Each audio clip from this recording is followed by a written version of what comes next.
Man, I hope we have our big boy pants on today. I've got to vent about something. I was recently watching a video from gentleman Johnny Fish-a-lot on YouTube. I'll have a link to his video down below so that you can reference it if you so desire. He was talking about the use of Livescope for finding fish when you are fishing and how it's become such a widespread thing. And he seems like he's kind of against it, but he's weighing the pros and cons. And I really don't care too much about what he has to say about it. I respect his opinion and everything, but he didn't really take a side or a stance on it. I'm going to. I think this is an important issue, and not just because of fishing. I think it's an important topic of conversation because it's kind of telltale in how you live life. For example, when my dad was a kid, my grandfather built a sailboat. Decided he didn't want it to be a sailboat, he wanted it to be a fishing boat. It basically had the hull of a sailboat. It was really rounded, so it, really bobbled a lot in the water because that's how they're intended to travel. He put an outboard motor on that thing, and that's how they used to go fishing when they were kids. It was an absolute death trap. To be completely honest with you, he painted the thing bright orange, specifically so that if they were offshore and the motor wouldn't start or they were lost at sea, it would be easier for the Coast Guard to find them. That's the kind of fishing my dad grew up with. I was not as blessed as my dad to have grown up with that kind of fishing experience. However, I did spend my time doing a lot of offshore fishing out at the oil rigs in a 14-foot John boat with two brothers. Yeah, we were traveling at like 3 miles an hour on the way out of Port Aransas to get to those rigs or wherever we were launching from. Yeah, there were times where we stalled out, and yes, I have fired a flare gun before. It actually didn't work. I think we talked about that in a podcast earlier. My family is doing some really awesome fishing. They have become very, very efficient at how they go about catching fish.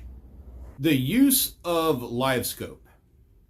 Johnny Fish-a-lot was talking about this interview that he had watched in the video that he did, and that interview had a researcher, somebody, I forget the gentleman's name, but that researcher that was talking about the effects of Livescope on the fishing industry. Of course, they went into the whole conversation about how it's reducing the population of the fish. All the big fish are getting caught, so the overall size of the fish that are being caught is now getting smaller and smaller. Really, my point of contention, those aren't the things that I'm going to be arguing against, because I don't mind if you're using Livescope. I don't care if you're going to use electronics. Obviously, for a lot of the offshore fishing that we do, we are going to be using electronics. I'm not going to argue against the use of that stuff. But one of the things that he mentioned really got under my skin. He was talking about how Livescope offers you the ability to tag a large fish. And what he means by that, if I'm not mistaken, if I am, let me know in the comments below if I'm getting this entirely wrong. I'm more than happy to get corrected down there. What he was talking about when you tag a large fish is like, you can go cruising around the lake with the Livescope on, find a big fish, tag it with the electronics, and then it's automatically going to use a trolling motor to follow that fish around, so you can sit there and just cast at it time after time after time until you catch that damn fish. What the is that? There is a massive difference between going 80 miles offshore and using electronics in 2,000 feet of water to see if there is one fish hanging around in a certain area. It's one thing if you are using electronics to locate the structure on the bottom when you are in 300 feet of water so that you know to drop baits there. It's another thing entirely if you're using electronics to tag a fish and use the electronics on your boat to follow that fish until you just beat him to death with a number of lures thrown in front of his face. If you're a fisherman and you are doing that,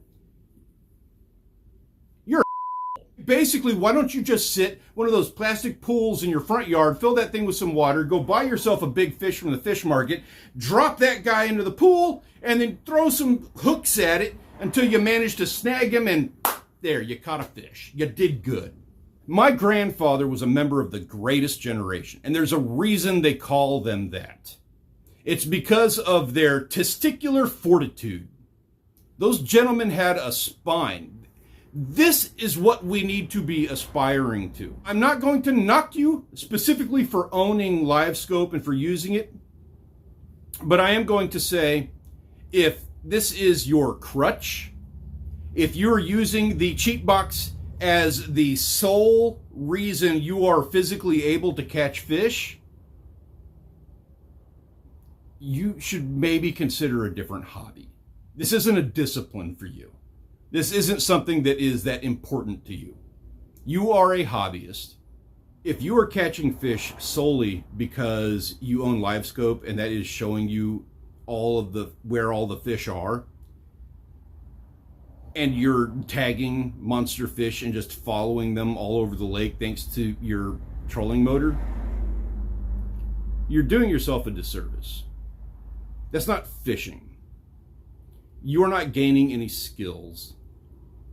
You are not learning the important things that you are supposed to be learning when you are out fishing. Rather than using Livescope, you should get some snorkeling gear and go snorkel that lake in the summertime to learn where the fads are, to learn what the structure looks like, learn what the fish are doing down there. Spend some time reading books, spend some time talking to the human beings at the bait stand and the tackle store. I challenge you to be a better fisherman.